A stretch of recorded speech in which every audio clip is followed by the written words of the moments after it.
First You Think is a not-for-profit ministry of the First Unitarian Church of Des Moines. Support us at ucdsm.org today.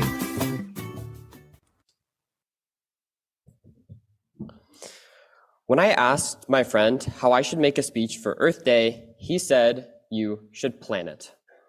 And although I was not very amused, I knew what he meant because of the importance of this topic. As the theme of this service is Earth Day and adaptability, it would be very fitting for me to talk about how the youth of today will fix everything. Last year, the people who heard my coming of age speech heard me talk about how the future generations and I should try our best to conserve the planet by supporting well-grown food. There are also new inventions, new policies, new attitudes, and new outlooks on life. These are all things that could be talked about because of the disastrous situation. However, what isn't often talked about is how strong and resilient the Earth has been.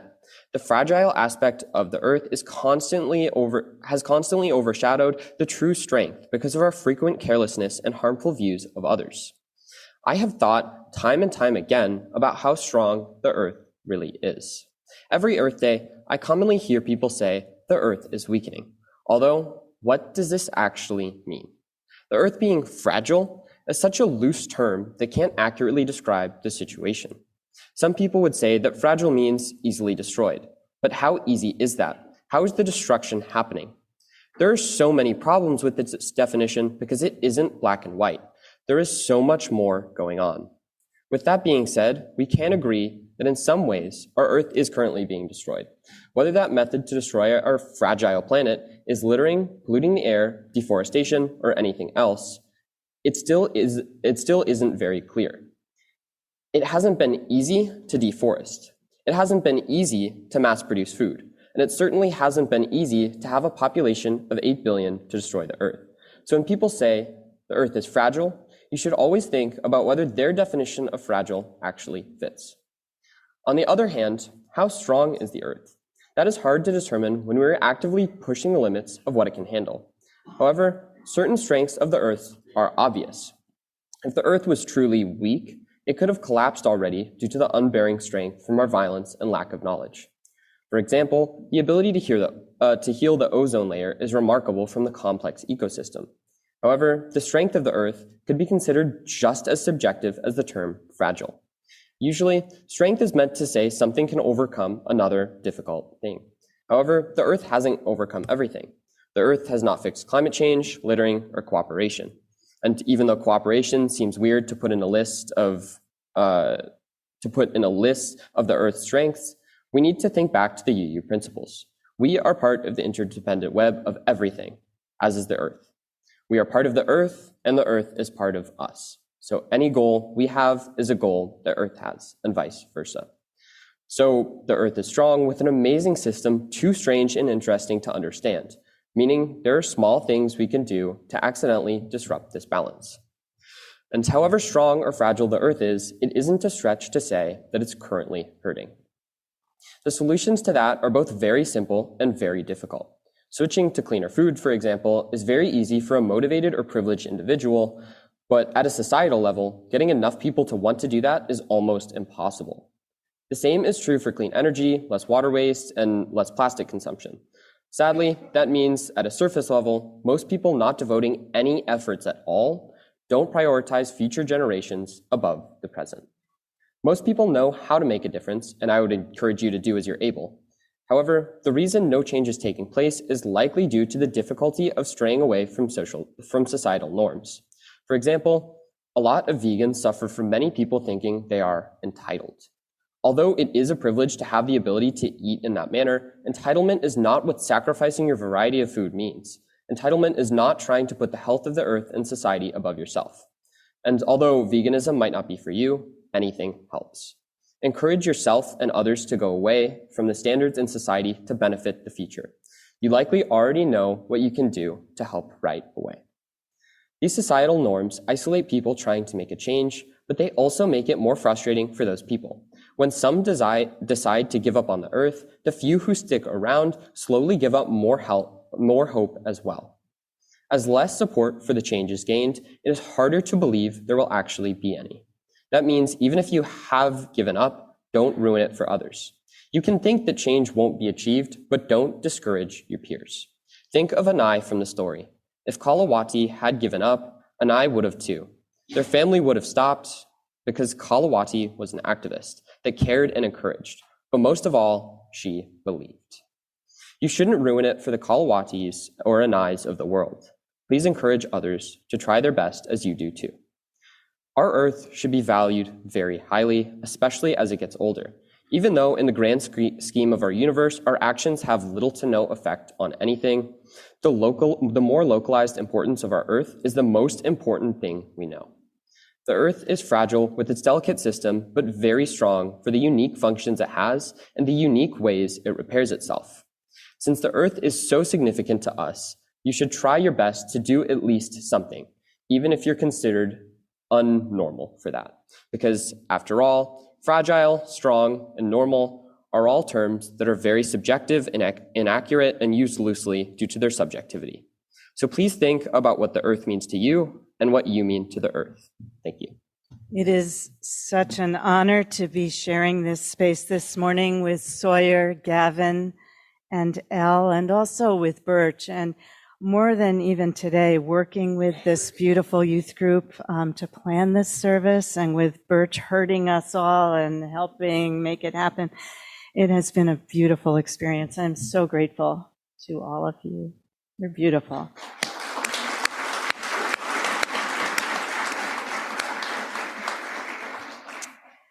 We are living at the dawn of a new age. For 11,500 years since the end of the last ice age, we have dwelt in various stages of what geologists call the Holocene epoch of the Quaternary period of the Cenozoic era. And I'm sure, like me, you track this very carefully every day. The Holocene didn't last long, just 11,000 years or so, and the epoch just before it, the Pleistocene, lasted for 2 million years. Before that, earlier epochs like the Ecocene or the Upper or Lower Cretaceous, they lasted more than 20 million years. And this is all still recent history.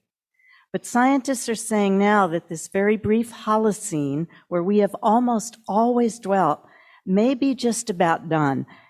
And there's something else.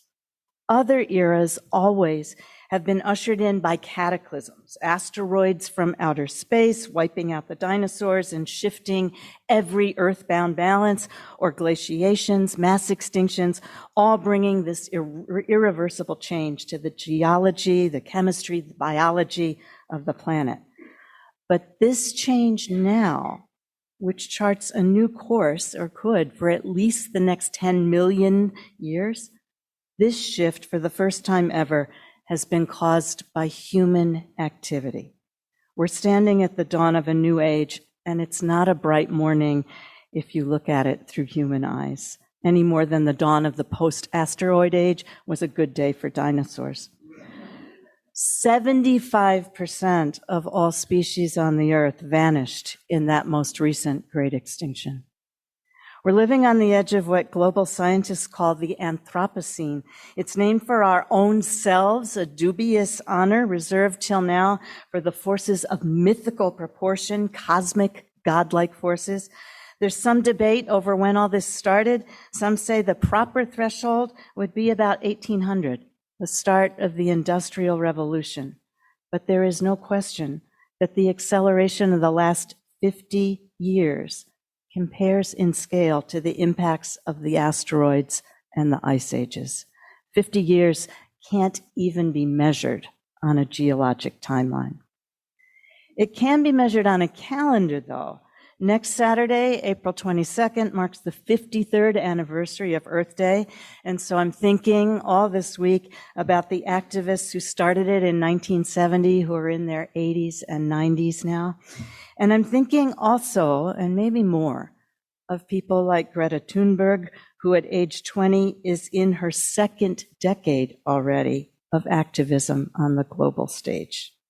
In one famous speech given when she was still young, just 16, to the British Parliament, She answered adult critics who were taunting her, saying student climate strikers had no real solutions for climate change. Who did she think she was? And she said in response, how should we children have a solution? How do you solve the greatest crisis humanity has ever faced? How do you solve a war? Avoiding climate breakdown will require of us, each of us, she said, all of us, cathedral thinking.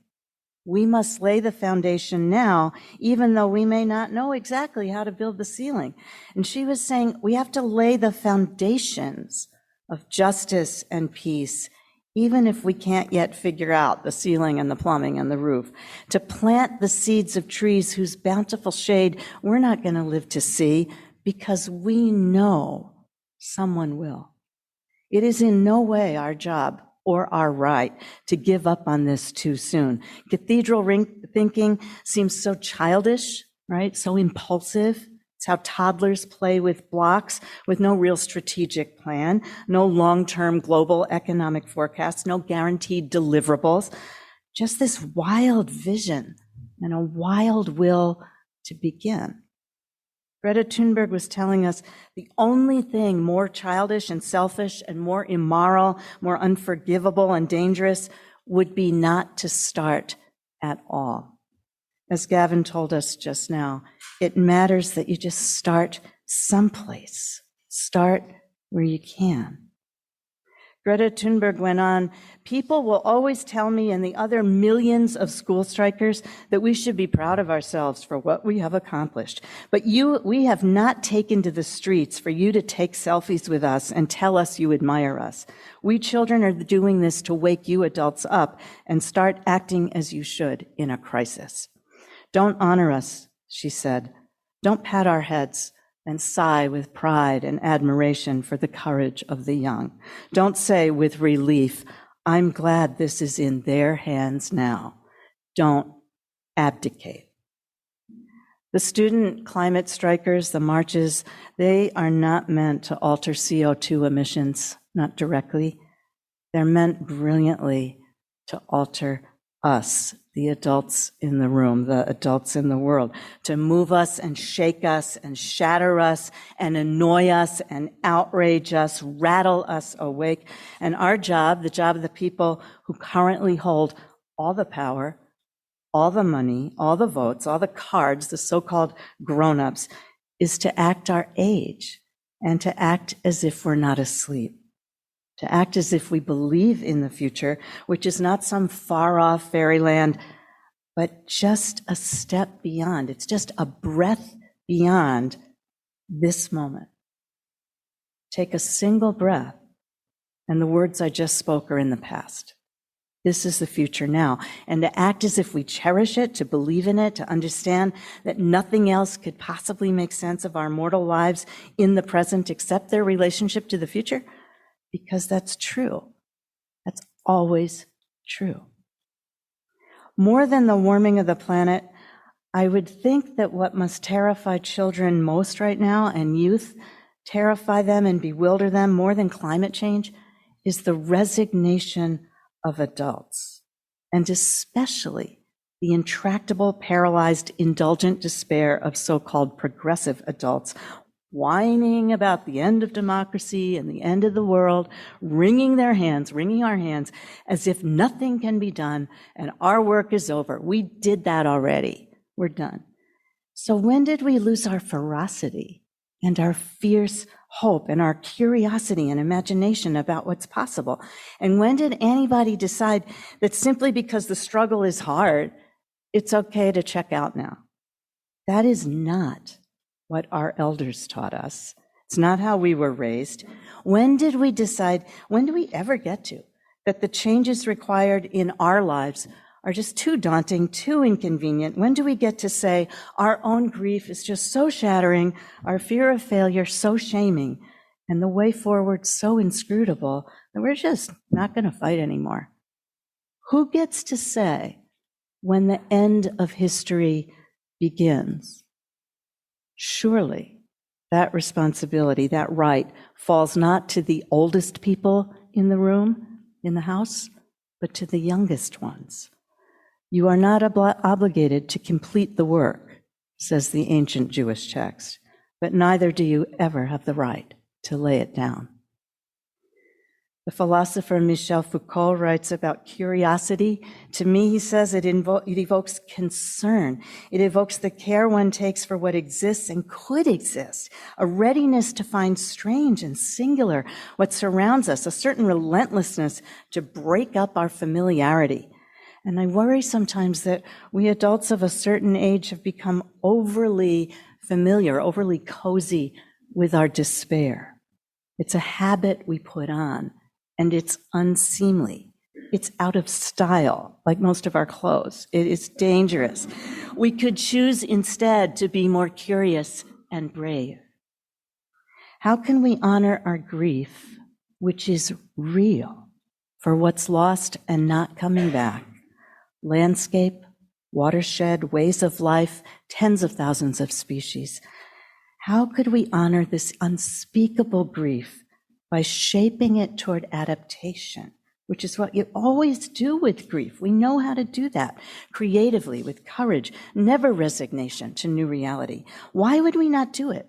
The earth is so fragile, and it is also powerfully strong and resilient, endlessly evolving. Our hope is so fragile, and we can choose to make it strong and powerful and resilient. I know somebody who believes that trees are sentient beings. He believes absolutely that trees hold the same inherent dignity and worthiness as he himself or you or I. He greets them every day when he goes walking, just as he greets the people on the street and our letter carrier and neighbors and dogs and strangers, all the same. He calls them by their names in his own inscrutable language. He's been doing it all his life, since he was really young, thinking this way, feeling this way. He likes the little trees, the young saplings that are his peers, and he reveres the older ones, the elders. He trusts them. He's humble in their presence, a little shy. He would be appalled. He would not know what to make of it if I said, they're expendable. If I said, these are just natural resources, have at it. His sense of how the whole world works would come unraveled. Everything he knows of love and right relation. He believes we're all related. This is the theology he came in with when he first showed up. I grew up this way myself, maybe you did too. With the writer Alice Walker, if he could read, he would say, if he could talk, I knew that if I cut a tree, my own arm would bleed. Like all science and all politics, climate science and climate politics have to be rooted first in devotion, in reverence, which in classical philosophy meant not anything pious at all. Reverence is the rightful sense of one's own rightful place in relation to everybody else. A sense of proportion and perspective that makes you so curious about the other person or species, the other entity, the lake, the land, the river, the tree, that you can't help paying attention to it and learning all about it. It's this intimate devotion that looks a lot like love and a lot like respect and a lot like family. A young person I know thinks the trees in the park near us are his relatives. And I am in no position to dissuade him, because this is a religion, this is a philosophy, this is an ethics, a global politics, this is science that will guide him and sustain him for the next 9 decades, maybe 10. I'm in no position to say when the end of his world begins, his bright, broken, complicated, shimmering, beautiful world. I am on the way out. And he's just coming in. Sally McFaig, a Christian theologian, says it's time for an ecological reformation. The Protestant Reformation, Vatican II, brought the importance of the human individual to the fore, but our current version of this model, a market model in which each of us has the right to everything we can get, is killing our planet and making most of its people very poor. North American middle-class religion, she says, has focused on individual well-being, bringing comfort to single believers. It says we're a collection of individuals who have the right to improve our own lives in whatever ways we can. This religion is bankrupt, she says. It relies on our reluctance to disrupt the most comfortable lifestyle that any people on earth have ever enjoyed. She's talking to liberal Christians and to us. A new religion for this moment, she says, would have just 3 commandments. Take only your share, clean up your mess, keep the house in good repair. Rules that most toddlers I know learn in preschool. So I wonder what this looks like for our movement, whether we might reclaim or recycle old virtues for a new age, principles that are not prioritized always in the freewheeling, do whatever you want individualism of Unitarianism, an identity that I really think is as toxic in this moment as any old creed was before. What if instead of freedom, autonomy, selfhood, we centered now selfishness, sacrifice, simplicity, sufficiency, community, collaboration, forbearance, proportion, reverence, humility, restraint. There's a rigorous beauty, a strange freedom in the discipline and practice of humble limitation. There's beauty in it. There's joy in it, even love and hope in it. Beauty, joy, love, hope. That is a religion for the Anthropocene, which is the only world we know. As Gavin said, think about what the earth means to you and what you mean to the earth. It is fragile. It's powerfully strong. Our hope and our confidence flicker, but our love is resilient and strong, and our calling while we live is simple. Stay awake. Act your age.